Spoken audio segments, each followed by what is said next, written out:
मेरा नाम शुभम है। मैं एक लड़की से बहुत प्यार करता था। वो देखने में बहुत खूबसूरत थी। जिस दिन मैंने उसे पहली बार देखा था, मुझे उसे देखते ही प्यार हो गया था। उसकी आंखें बहुत खूबसूरत थी, लंबे घने बाल और रंग गोरा। उसे देखते ही मुझे ऐसा लगा जैसे ऐसी लड़की के साथ मुझे सारी ज़िंदगी गुजारनी है। मैंने उस लड़की से शादी करने का फैसला कर लिया। मैंने अपनी माँ को उस लड़की के घर रिश्ता लेकर भेज दिया था। लड़की के घर वाले गरीब थे, उन्होंने रिश्ता एक्सेप्ट कर लिया क्योंकि उन्हें मुझ जैसे स्मार्ट और अमीर दामाद मिलने वाला था जो उनकी बेटी का बहुत ख्याल रखता। मुझे बहुत खुशी हो रही थी कि मेरी शादी मेरी पसंद की लड़की से होने जा रही है। मेरी उससे कोई बातचीत नहीं हुई थी, बस मैंने उसे देखते ही फैसला कर लिया था कि मैं उसके घर रिश्ता भेज दूंगा। लड़की खूबसूरत थी, इसलिए मेरी माँ भी आसानी से मान गई थी। मेरे परिवार में कोई नहीं था मेरी माँ के अलावा। मेरी माँ मुझे बहुत प्यार किया करती थी। मेरे पास बहुत सारी दौलत थी, मैं डॉक्टर था और बड़े अस्पताल में मेरी नौकरी लगी हुई थी। महीने का अच्छा कमा लेता था, घर में बहुत सारे नौकर थे। जिस लड़की से मेरी शादी होने वाली थी, उसकी खूबसूरती देखते हुए हर दिन उसके घर में रिश्ता आ जाता था।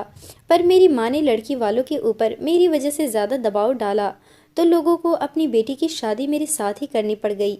मुझे खुशी थी कि उन लोगों ने मेरी माँ का मान रख लिया था। इसी तरह मेरी शादी कुछ दिनों बाद उस लड़की के साथ हो गई थी।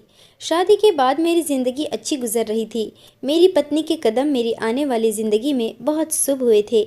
मेरी कामयाबी के दिन आ गए थे। मैं शहर का फेमस सज्जन बन गया था और मेरी पत्नी मेरे साथ बहुत खुश थी। मेरी पत्नी का नाम निशा था। वो मेरी माँ का भी बहुत ख्याल रखती थी। वैसे तो हमारे घर में हर काम का एक अलग नौकर था। घर में बहुत सारे नौकरानियाँ भी मौजूद थी। एक लड़की जो मेरी माँ को गांव में मिली थी, उसका नाम सलोनी था। सलोनी बहुत छोटी थी जब मेरी माँ उसे अपने गांव से लेकर आई थी। मेरी माँ का मायका गांव का था, जबकि मेरे पापा शहर में ही पले बढ़े थे। सलोनी की माँ मेरी नानी के घर की नौकरानी थी।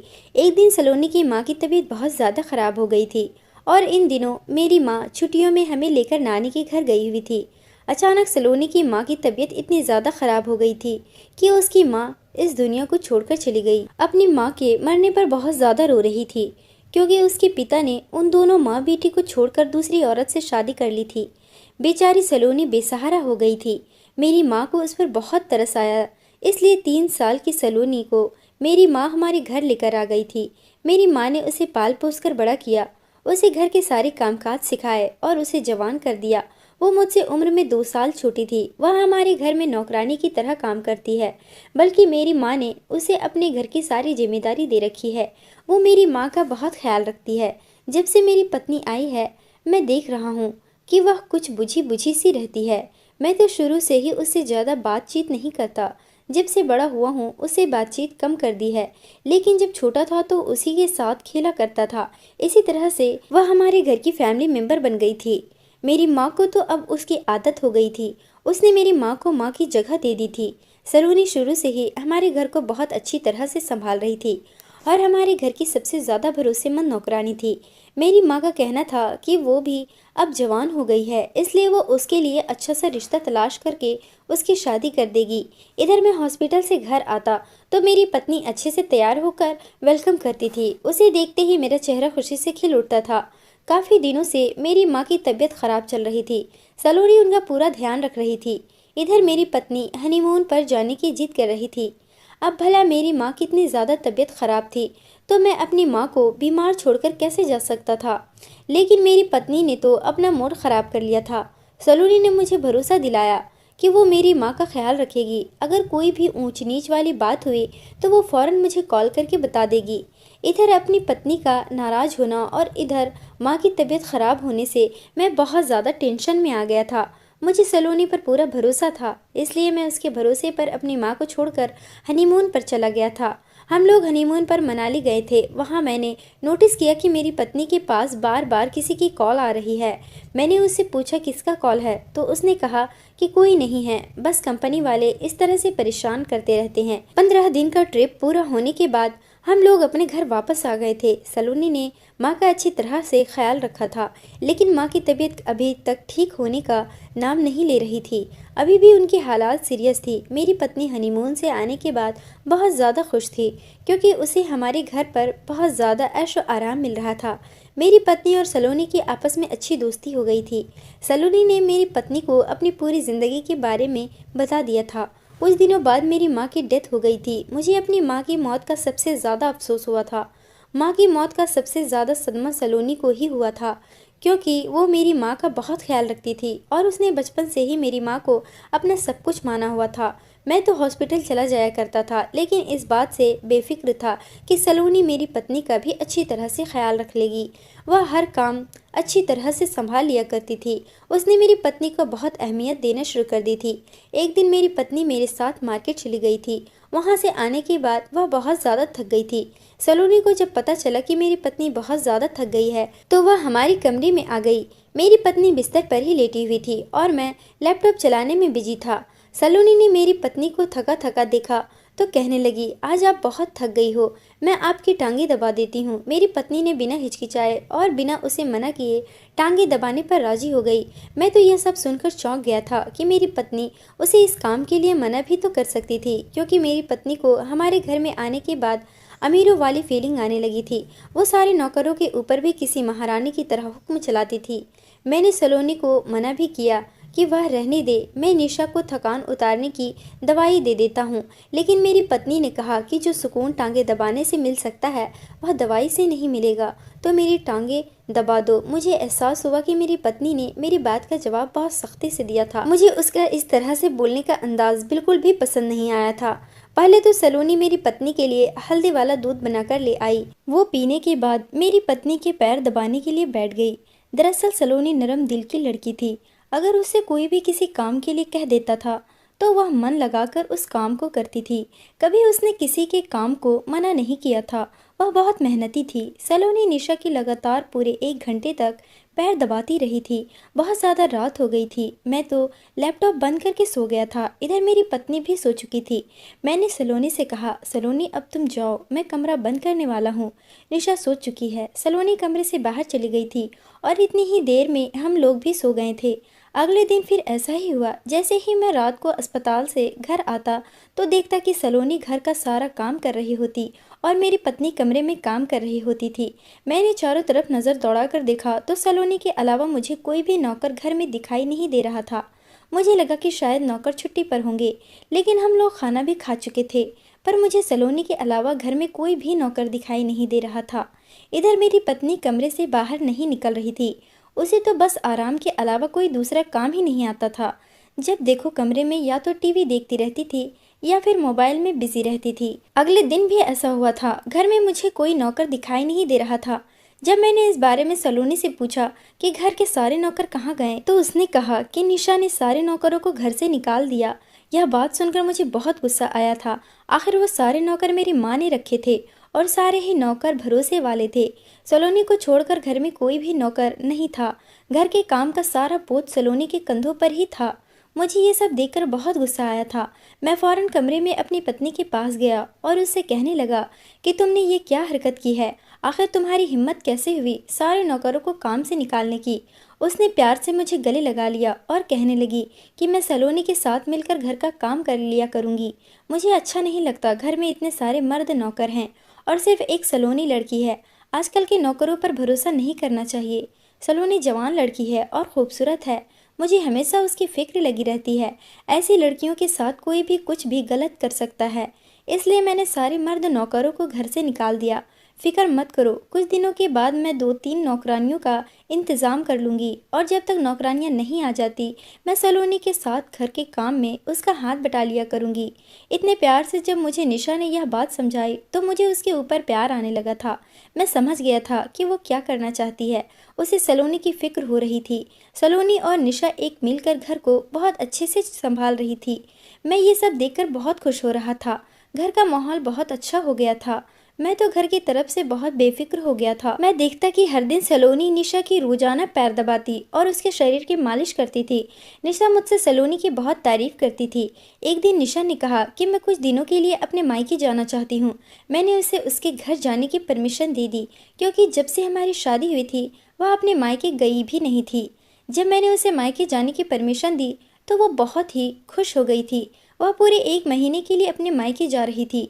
उसने अपनी पैकिंग भी कर ली थी। मैं अगले दिन सुबह के टाइम पर निशा को उसके मायके छोड़ आया था। उसके बाद मैं वहीं से ही हॉस्पिटल चला गया था। आज हॉस्पिटल में मुझे बहुत ज़्यादा काम था और मैं बहुत थक गया था। मेरे पैर भी बहुत दर्द कर रहे थे, इसलिए मैं बहुत थका हारा घर आया था। सलोनी ने मुझे खाने के लिए कहा तो मैंने उससे कहा कि मैं कमरे में फ्रेश होने के लिए जा रहा हूँ, तो तुम खाना कमरे में ही लेकर आ जाओ। सलोनी ट्रे में खाना लेकर मेरे कमरे में आ गई। उसने मुझसे कहा, आज आप बहुत थके हुए लग रहे हो। मैंने कहा, हाँ मैं थक तो बहुत गया हूँ, कोई बात नहीं, खाना खाने के बाद आराम कर लूँगा तो थकान दूर हो जाएगी। सलोनी कहने लगी, तुम फिक्र मत करो, मैं तुम्हारे शरीर की मसाज कर देती हूँ, तुम्हें कुछ सुकून मिल जाएगा। मुझे अच्छा नहीं लगा उसे मसाज के लिए कहना, इसलिए मैंने उसे मना कर दिया, पर वो मुझसे बहुत जिद करने लगी। तो फिर मैंने उससे कहा, ठीक है मैं खाना खा लेता हूँ, उसके बाद कुछ देर टहल लूँगा। जब मैं लेटूंगा तो तुम मेरी बॉडी की मसाज कर देना। सलोनी मेरे खाना खाने का इंतज़ार कर रही थी। कुछ देर के बाद मेरे बिना कहे ही वो मेरे कमरे में आ गई और उसने मेरी कमर पर मसाज करना शुरू कर दिया। उसके हाथ से मसाज करवा कर ऐसा लग रहा था जैसे मेरे शरीर का सारा दर्द खत्म हो गया। थकान तो जैसे बिल्कुल ही गायब हो गई थी। सच में सलोनी के हाथों में जादू था। आज मुझे एहसास हुआ था कि मेरी पत्नी सलोनी के हाथ से मसाज करवाना पसंद करती थी, क्योंकि सलोनी के हाथों से मसाज करवाने पर मुझे बहुत सुकून और राहत मिल रही थी। काफ़ी देर मसाज करने के बाद सलोनी ने अपने हाथ रोक दिए थे। उसके बाद मैंने सलोनी को खुश होकर अपने पर्स से थोड़े से पैसे निकाल कर दिए। यह देखकर शर्माने लगी थी और कहने लगी, शुभम अब तुम मुझे पैसे देकर शर्मिंदा कर रहे हो। तुम्हें पता है मैं बचपन से लेकर आज तक मेरे घर में कोई भी काम पैसों के लिए नहीं किया। यह मेरा अपना घर है और तुम भी तो मेरे अपने हो। भला मैं तुमसे पैसे लेती हुई अच्छी लगूंगी क्या? यह सुनकर मैंने उससे कहा कि ये पैसे तुम्हारी मेहनत के हैं, तुम्हें भी तो भला अपने गुजारे के लिए पैसों की ज़रूरत होती होगी। तुमने कभी पैसे मांगे ही नहीं, यह तो मैं तुम्हें अपनी खुशी से दे रहा हूँ। यह बात सुनकर सलोनी ने मुझसे वह पैसे ले लिए और कहने लगी, वैसे मुझे कोई ज़रूरत नहीं, तुम्हारे घर में हर चीज़ मौजूद है, पैसे सिर्फ तुम्हारी खुशी के लिए ले रही हूँ। मेरी पत्नी घर पर मौजूद नहीं थी। आज काफ़ी दिनों के बाद मैंने सलोनी से खुलकर बातचीत की थी, क्योंकि शादी से पहले भी सलोनी मुझसे इस तरह से बातचीत नहीं करती थी। अगले दिन फिर से सलोनी ने ऐसा ही किया। मुझे खाना देने के बाद उसने कहा कि मैं तुम्हारे शरीर की मालिश कर देती हूँ, तुम्हारी थकान उतर जाएगी। सलोनी जब मेरी मालिश करती थी तो मुझे ऐसा लगता था जैसे मुझे बहुत गहरी नींद आ रही है, क्योंकि उसके हाथों में एक अजीब सा नशा था। इसी तरह से काफ़ी दिन गुजर गए थे। रोज़ ऐसा ही होता रहा था। मुझसे सलोनी को मालिश करवाने से मना करने की हिम्मत नहीं होती थी, क्योंकि मुझे भी अब उसके हाथों की आदत हो गई थी। उसके हाथ से मालिश करवाने के बाद इतनी अच्छी नींद आती कि सुबह को ही मेरी आँख खुलती थी। मेरी पत्नी तो मायके जाने के बाद मुझे वो बिल्कुल ही भूल गई थी। वो मुझे कॉल भी नहीं करती थी, बल्कि अगर कॉल करती तो कहती कि मैं माँ के साथ शॉपिंग करने के लिए जा रही हूँ, मेरे अकाउंट में पैसे डाल दो। या फिर वो अपनी मर्जी की कोई ना कोई चीज़ मंगवाने के लिए ही मुझसे कॉल किया करती थी।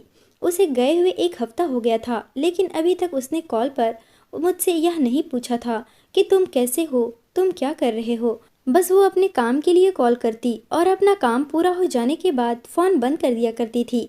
मेरी पत्नी अपने मायके 1 महीने का कह कर गई थी, लेकिन पूरे 15 दिन बाद वह घर पर वापस आ गई थी। उसके बिहेवियर में मुझे कुछ चेंज नज़र आ रहे थे। मैं उसकी खातिर सब कुछ करना चाहता था, मगर वो तो ना जाने अपनी अलग ही दुनिया में खोई हुई थी। सारा दिन कमरे में रहती, कमरे से बाहर ही नहीं निकलती थी। अगर मैं उसे कहीं बाहर घुमाने की बात करता तो वो मुझे फ़ौरन मना कर दिया करती थी। कुछ दिन वो फिर घर पर रही और उसके बाद फिर उसने कहा कि मैं अपने मायके जाना चाहती हूँ। मैं तो उसकी हर खुशी में राजी था, इसलिए उसने जैसा मुझसे कहा मैंने वैसा ही कर दिया। वह मायके गई तो 50,000 रुपये अपने खर्चे के लिए ले गई थी। मैंने खुशी खुशी उसे पैसे दे दिए थे, क्योंकि मेरा जो कुछ भी था वह उसका ही तो था। लेकिन इधर मैं देख रहा था कि सलोनी मेरे बहुत करीब आने की कोशिश कर रही थी। सलोनी हर दिन मुझसे कहती कि मैं आपके शरीर की मालिश कर देती हूँ, या फिर वो कहती कि मैं आपके पैर दबा देती हूँ। वो मेरी पत्नी के सामने भी यह सब कुछ करती तो मुझे इस बात से हैरत होती कि मेरी पत्नी को इस बात से कोई मतलब नहीं होता था। वो किसी पराये लड़की से मेरे शरीर की मालिश करवाने देती थी। मुझे सब कुछ बड़ा ही अजीब लगने लगा था। एक दिन मैंने सलोनी से कहा, सलोनी तुम्हारे हाथों में तो सच में जादू है, इसलिए तो मेरी सारी थकान उतर जाती है। सलोनी कहने लगी, सुबह मुझे तुम्हारे सारे काम करने ही बहुत अच्छे लगते हैं। एक दिन सलोनी ने मुझसे जिद बांध ली कि मुझे कहीं बाहर घुमाने चलो। मैंने उससे कहा, सलोनी मैं बिजी हूँ, अभी तो मैं बाहर नहीं लेकर जा सकता। लेकिन ज़बरदस्ती मेरे पीछे पड़ गई। कहने लगी, मुझे तो बाहर ही जाना है, प्लीज़ मुझे लेकर चलो, तुम्हारी बहुत मेहरबानी होगी। अस्पताल में पेशेंट मेरा इंतज़ार कर रहे थे। मुझे अच्छा नहीं लगा ज़्यादा सलोनी से इनकार करना, क्योंकि वो बेचारी हमारे लिए बहुत कुछ करती थी। आज तक हमने उसके लिए क्या ही किया था। मैं सलोनी को लेकर एक कैफ़े में चला गया। कैफ़े जाने के बाद मैंने देखा कि सलोनी बड़ी अजीब अजीब सी हरकतें कर रही थी। वो ना जाने चारों तरफ किसको ढूंढ रही थी। मेरी तो कुछ भी समझ में नहीं आ रहा था। मैंने सलोनी से कहा, सलोनी तुम यहाँ ऐसे इस तरह से क्यों कर रही हो? लोगों को हम पर शक होने लगेगा। सलोनी कहने लगी, यहाँ पर मेरी एक दोस्त आने वाली थी। मैं सोच रही थी कि आपको अपनी दोस्त से मिलवा दूँ, लेकिन वो मुझे कहीं नज़र नहीं आ रही। मैंने कहा, लेकिन तुम्हारी तो कोई दोस्त नहीं है। मेरी इस बात पर सलोनी खामोश हो गई थी। कहने लगी, मेरी दोस्त है, वह हमारे घर के आसपास की ही है, उसकी शादी हो गई है, वह अपने पति के साथ यहाँ आने वाली थी, शायद थोड़ी देर के बाद यहाँ आए। मैंने सलोनी से कहा, तुम यहाँ कुछ खाने पीने आई हो या फिर अपने दोस्त से मिलने के लिए आई हो? मैंने सलोनी को कहा, चलो मैं तुम्हें घर ड्रॉप कर देता हूँ, मुझे हॉस्पिटल भी जाना है, वहाँ पर मेरे पेशेंट इंतज़ार कर रहे होंगे। सलोनी ने थोड़ी देर करते हुए मेरे पूरे 2 घंटे ख़राब कर दिए थे। ना तो उसने कुछ खाया पिया था और ना ही वो मुझसे किसी तरह की कोई बात कर रही थी। मैं नोटिस कर रहा था कि उसकी नज़रें चारों तरफ दौड़ रही थी। फिर 2 ढाई घंटे पूरे होने के बाद सलोनी ने अपना मुंह लटकाते हुए कहा, चलो आप मुझे घर छोड़ दो। मैंने उसे घर ड्रॉप कर दिया था।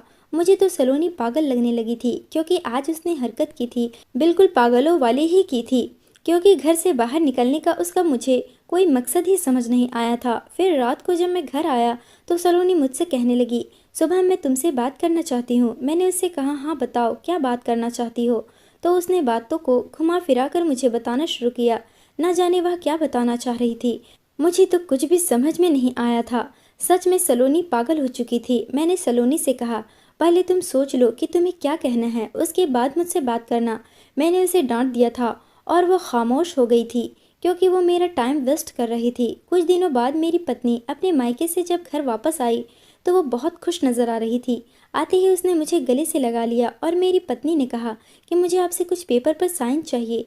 मैंने कहा, ठीक है, मुझे दिखा दो, पेपर्स में साइन कर दूंगा। निशा ने मुझे वो पेपर्स पढ़ने ही नहीं दिए। उसने कहा कि यह पेपर एक एनजीओ के पेपर्स हैं जहाँ पर मैं भारी डोनेशन करना चाहती हूँ। वो बोली, डोनेशन अपने अकाउंट से करवा दूंगी, और सबसे अच्छी बात तो यह है कि मुझे एनजीओ का ओनर बनाया जा रहा है।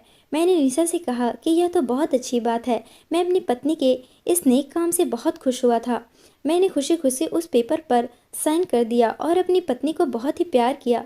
मेरी पत्नी के सामने ही फिर से सलोनी कमरे में आ गई थी। उसने कहा, शुभम मैं तुम्हारी मालिश कर देती हूँ, लेट जाओ। लेकिन मैं आज मालिश नहीं करवाना चाहता था, क्योंकि आज बहुत दिनों के बाद मुझे अपनी पत्नी के साथ टाइम स्पेंड करने का मौका मिला था। मैंने सलोनी को कमरे से बाहर जाने के लिए कहा और कहा कि आज नहीं, आज तुम कमरे से चली जाओ, आज मेरी मालिश मेरी पत्नी करेगी। निशा मेरी तरफ देखकर कुछ कंफ्यूज हो गई थी।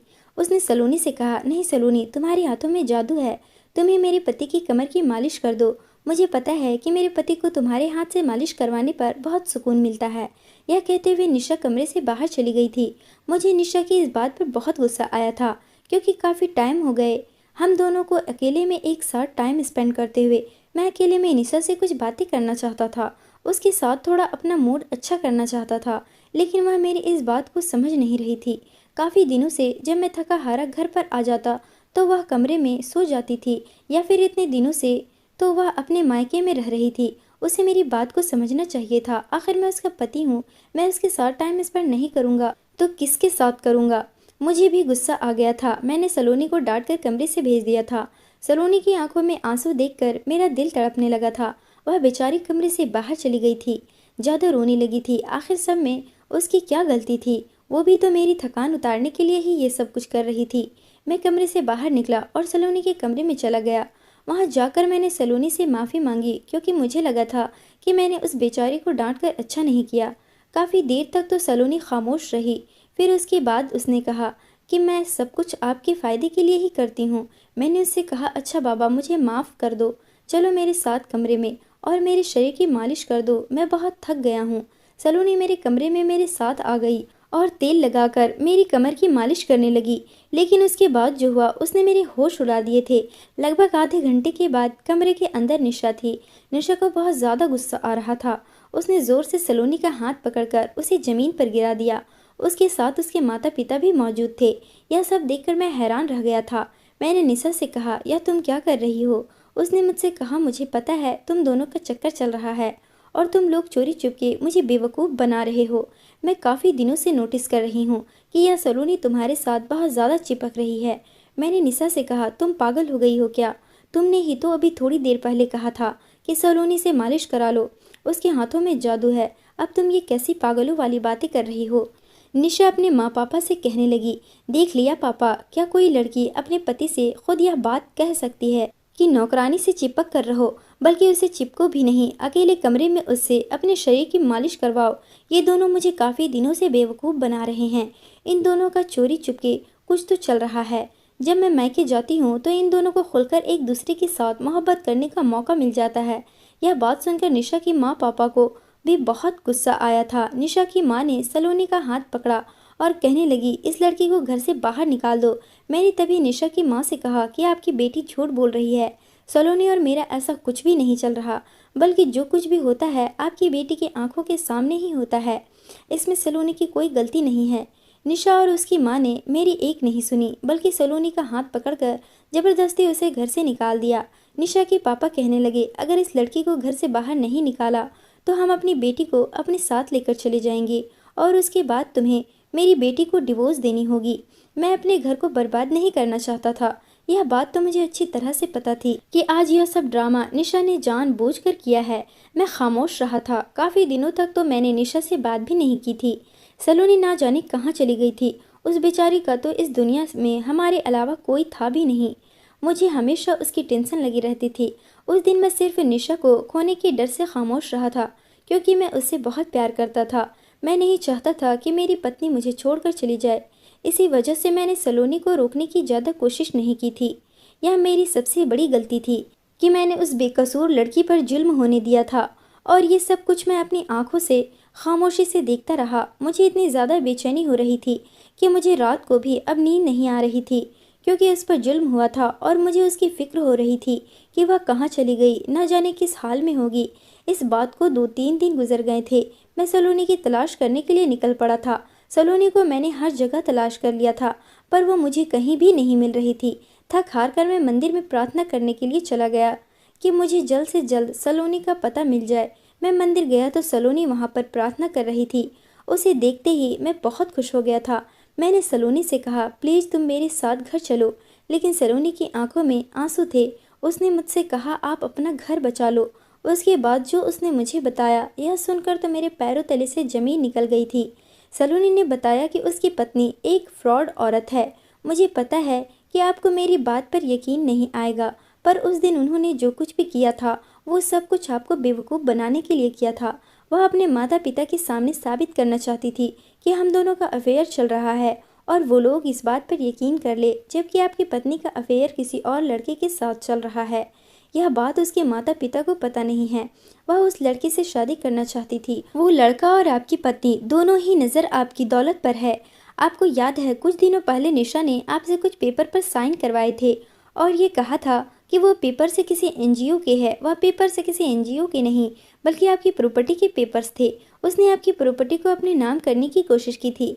मैंने सलोनी से कहा, तुम्हें यह सब कुछ कैसे पता चला? तुम इतने यकीन के साथ ये सब कुछ कैसे कह सकती हो? सलोनी ने कहा कि आपकी माँ के मरने से पहले ही मुझे ये बात पता है, क्योंकि आपके अस्पताल जाने के बाद आपकी पत्नी अपने बॉयफ्रेंड से फ़ोन पर बातें किया करती थी।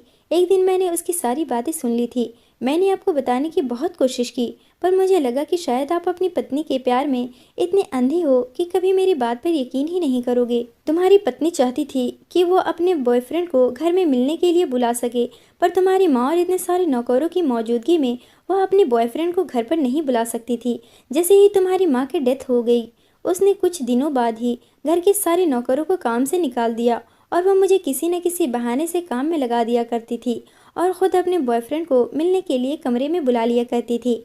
मैं चाहती तो उसे रंगे हाथों भी पकड़वा सकती थी, पर मैंने ऐसा नहीं किया क्योंकि तुम उससे बहुत प्यार करते हो। शायद तुम यह सदमा बर्दाश्त नहीं करते, इसलिए मैंने सोचा कि जैसा चल रहा है वैसा ही चलने दो। जब तुम्हें पता चलेगा तब तुम्हारा अंधी मोहब्बत से भी भरोसा उठ जाएगा। मैंने सलोनी की बात सुनने के बाद कहा, अगर मैं तुम्हारी बात पर अभी भी यकीन ना करूं तो सलोनी कहने लगी, जाओ, तुम्हारे घर पर तुम्हारी पत्नी वकील के साथ तुम्हारा इंतजार कर रही होगी, क्योंकि तुम पेपर पर साइन कर चुके हो। तुम्हारी सारी प्रॉपर्टी तुम्हारी पत्नी के नाम हो चुकी है। यह सुनकर तो मेरे होश उड़ गए थे। मैंने सलोनी से कहा कि मेरे साथ घर चलो। पहले वो इनकार करने लगी, पर मैंने उससे कहा, तुमने मुझे इतना सब कुछ बताया है, अगर आगे मैं किसी प्रॉब्लम में फंस गया तो मुझे उसे निकालने का सॉल्यूशन भी तुम्हें दोगी। यह बात सुनकर वो मेरे साथ मेरे घर आ गई थी और उसने जैसा कहा था वो सब कुछ सच मिला था। हम जैसे ही घर पहुंचे तो वकील मेरी पत्नी के साथ इंतजार कर रहा था। मेरी पत्नी ने कहा कि अब तुम अपना सामान उठाओ और इस घर से निकल जाओ। निशा की मुँह से बात सुनकर मेरे पैरों तले से जमीन निकल गई थी। इसका मतलब यह था कि सलोनी ने मुझे सब कुछ सच सच बताया था। घर पर मेरी पत्नी का बॉयफ्रेंड और वकील भी मौजूद थे। मैंने कहा, तो तुमने झूठा नाटक मेरी प्रॉपर्टी के लेने के लिए किया था। तुम्हें मुझसे कोई प्यार नहीं था, बल्कि तुम इतने दिनों से मुझे धोखा दे रही थी। निशा मेरी आंखों के सामने ही अपने बॉयफ्रेंड का हाथ पकड़कर खड़ी हो गई और कहने लगी, हाँ, मैं तुमसे प्यार नहीं करती, मैं इससे प्यार करती हूँ और मैं ये सब कुछ तुम्हारी दौलत हासिल करने के लिए ही कर रही थी।